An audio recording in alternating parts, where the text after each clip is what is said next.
Last year, Practical Farmers held 144 events. They were attended by about 5,500 people. In addition to that, we participated in more than 100 events that our partners put on, either by having a booth or sending a staff or a farmer to speak at those events. For our events, I'll start right here last year.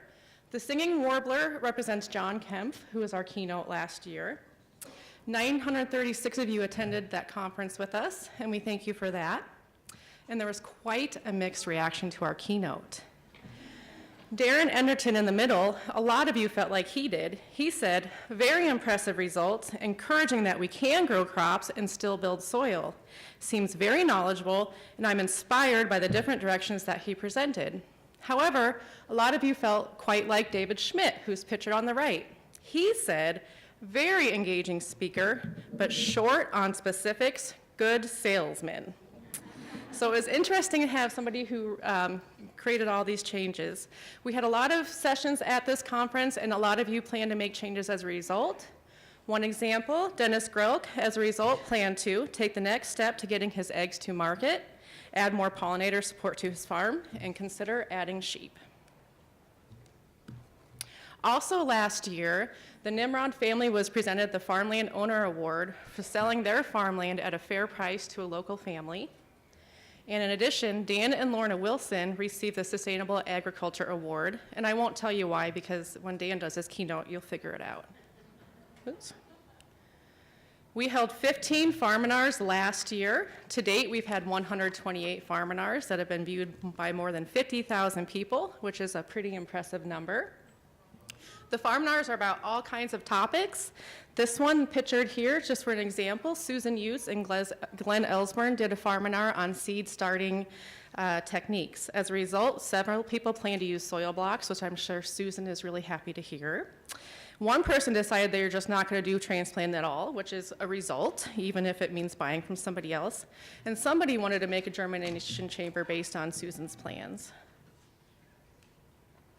Last year, we held 25 field days. Our average attendance at each was 59, so we had great attendance. At those field days, 98% of you reported learning something, which we like to hear. And 98% of you also said that you plan to share what you learned with other people, which we also like to hear. The picture on the left in the center is Craig Fleischman.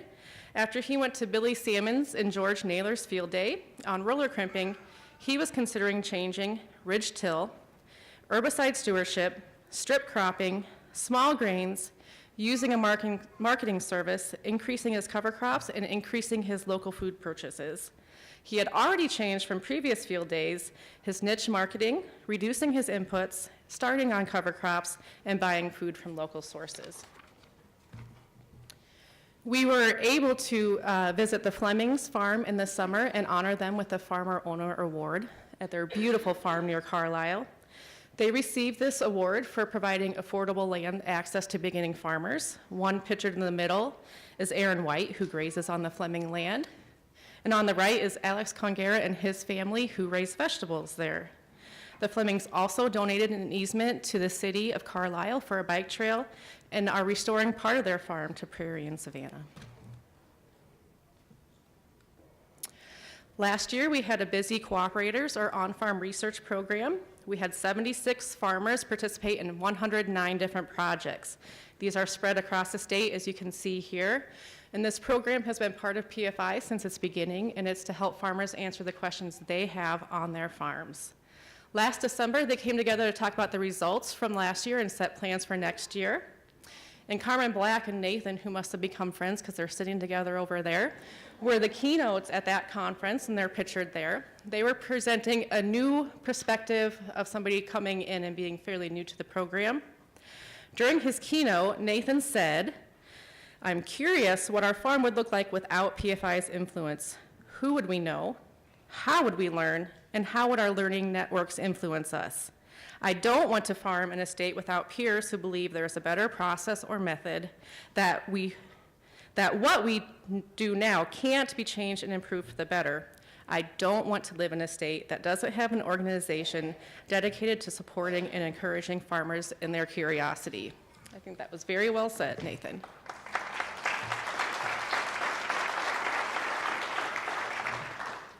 Beginning farmers are a top priority for all of you, and so we have specific programs just for them. The first one, the Labor for Learning, provides aspiring farmers with experience on farm before they embark on their own farming careers, which is very wise and can filter people quite quickly and give them a reality check. We are currently recruiting for this year trainers. If you're interested, talk with Steve Carlson. Matthew Weiss and his wife Lori are pictured on top, and Matthew participated in the Labor for Learning program as a trainee for Rick and Stacy Hartman, and he and Lori are now participating in our Savings Incentive Program. That program is kind of a next step. That's a 2-year program that's created to give beginning farmers the tools and the support system they need to succeed. To date, 77 have graduated from this program, and $260,000 has been invested into Iowa agriculture. The bottom picture on the left is Danelle Meyer, who was in the Savings Incentive Program. She was mentored by Jill Bebout, and she is now serving as a mentor to Amber Moore and Jeremy Hall, pictured there, and she is also serving on our Savings Incentive Program committee that helps select the recipients and guide the program. Farmland access is a primary barrier for beginning farmers, and at the same time, there is a tremendous farmland transition taking place here in Iowa, and it's about to take place in a much bigger way. Practical Farmers is helping by getting landowners to think about the future of their farmland. They are also helping them set strategies to meet their goals for what they aspire to for their farmland. One way we're doing that on the left is a picture of the future of family farms, and that is a book that was published last year, edited by Teresa Opheim, and has farm legacy letters created by many of you farmland owners that help share with others what matters most to you as you consider the future of your farmland. One farm transfer situation at the end of last year ended up with Practical Farmers of Iowa being landowners. I'm very excited to report that John and Angela Tedesco donated 13 acres of land to Practical Farmers last year. After farming that land near Granger for almost 20 years, Angela retired and was trying to figure out what to do with her land. The Tedescos decided to donate it to Practical Farmers so that they could keep the land, which is surrounded by rapidly developing suburb area and production. And with this donation, Practical Farmers agrees that the property will remain in sustainably, preferably organic production. It will not be subdivided, it will not be developed, mined, or have a concentrated animal feeding operation on it. Ben Saunders, the current tenant, will have access and is farming that land for 2017. Practical Farmers is extremely honored to receive this donation, and we are really proud that we can be able to be part of a land transfer story that results with continued sustainable farming here in Iowa.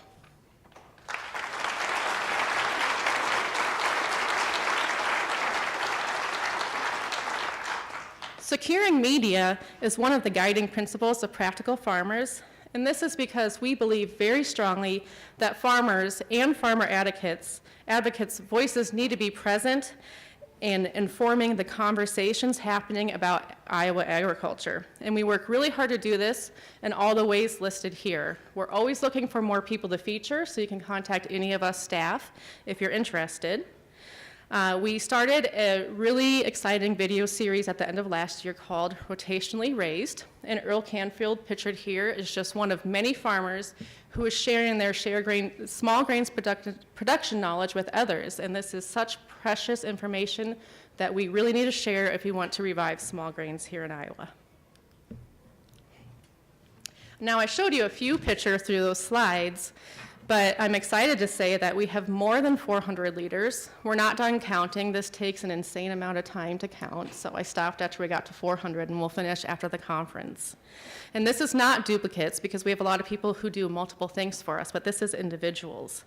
And the strength in Practical Farmers is really in all of you who are coming together to share with each other and strengthen farms and communities through farmer-led investigation and information sharing.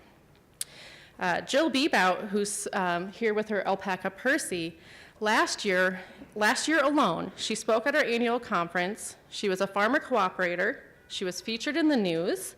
She presented in a farminar. She served on a horticultural steering committee, and she was a Savings Incentive Program mentor. and I think she's here, I don't see her, but Jack Boyer I see, he's pictured on the right. He, and I heard Jill is here, she's in the back, knitting, of course. In 2016, Jack Boyer was a field day host, served on the Field Crop Steering Committee, was featured in the news, spoke at the cooperators meeting, spoke on cover crops at partner events, and also served as a Soil Water Conservation District Commissioner. So thank you, Jack, Jill, and every one of you who contributed to Practical Farmers last year.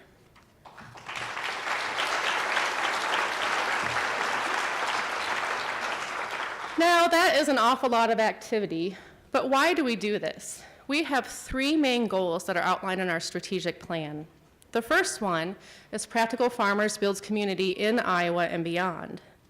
And if you've been to any of our events, you notice they're very welcoming. We often have food because meals are a great place to create relationships, and we always allow time for networking. We even started holding standalone socials just for the purpose of increasing community. Pictured here on the right is cute little Vivian. I don't know if she's in here, but she was Vivian Rafkin showing my kids, our city kids, around their farm and showing them all the livestock at a social. We will measure progress on this and our other goals in our member survey, which you will be getting very soon. Please, please fill this out. We use this not only to measure how we're doing, but this is our marching orders to focus our future goals. One thing we will be measuring is we hope that 90% of you report an increased sense of community through Practical Farmers. Our second goal is farmers are stewards of our natural resources, and we hope to see 50% decreased use of external inputs, 50% increase in cover crops, and that 10% of corn and soybean farmers have added a small grain to their rotation. Conservation is talked about at most of our events. Here you see Aaron Lehman showing people his conservation reserve program at his field day last year. And lastly, we hope that farmers, farms, and food systems are viable. We hope that 65% of you report you've improved your farm profitability, 75% of you have made progress toward your desired farm income, and 60% of you are more satisfied with your work-life balance. And that might make you laugh, but it's a real thing. And that's exactly what Kristen Cordett on the left and Kate Edwards talked about in a Farmer last year. It was on CSAs and managing your work-life balance. We also hope to see that 40% of you have started farm transition planning. And to achieve this goal, many of you are sharing intimate details of your production and financial information with others, and thank you for this very generous gift. Real briefly, in 2017, like I said, we're going to do a member survey. Please fill that out. We very much appreciate that. Spring is just around the corner, which it kind of feels like today, but we'll be starting on field days very soon. Our program staff are starting to work on research protocols for 2017. And we will start planning for our next strategic plan, our 2018 to 2020 strategic plan, middle of this year. If you are excited about that, then find me and we can talk about your involvement in that. Lauren already mentioned that she is moving to Utah with her husband, Chris, and we wish her well, and we're excited for her future. And also Teresa Opheim, who is just up here, and she's our longest employee. She had moved to Minnesota last year. She's starting to do some really great work with Iroquois Valley Farms and renewing the countryside. So she is going to transition to a consultant at the end of this month. However, I'm excited to say that she's going to continue to work with Practical Farmers on a contract basis through at least 2017 to continue our farm transition work. And I'm very excited that she will still be able to do that. Our membership held around 3,000 last year. We had quick growth, and last year we stayed about 3,000. We had a good amount of membership income in. We have a bold goal to reach to 3,500 by the end of this year. The only way we can do that is by you all helping us recruit. And we do appreciate the financial support, but more importantly, we strongly believe in our farmer-to-farmer approach, and more members means more impact we will have. And finally, a really quick financial update. You have in your folder a financial snapshot. My main point is PFI is in a strong financial position. Last year, we received $60,000 in individual donations. We had 10 lifetime memberships and are now up to 57 lifetime members. Last year's budget was $1.39 million. We're looking at an increase this year to be estimated $1.69. We managed an awful lot of grants last year, 50, which if you've ever managed a grant, you'll appreciate that. And I'm most proud to say we paid 10% of our budget directly to farmers for their involvement helping us lead our events.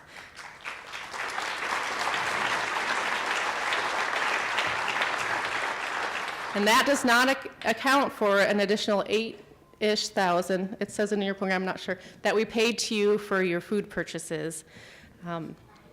If you have any more questions about our finances, Susie Hauk can answer them, I can answer them, or Gail Hickenbottom, our treasurer, can as well.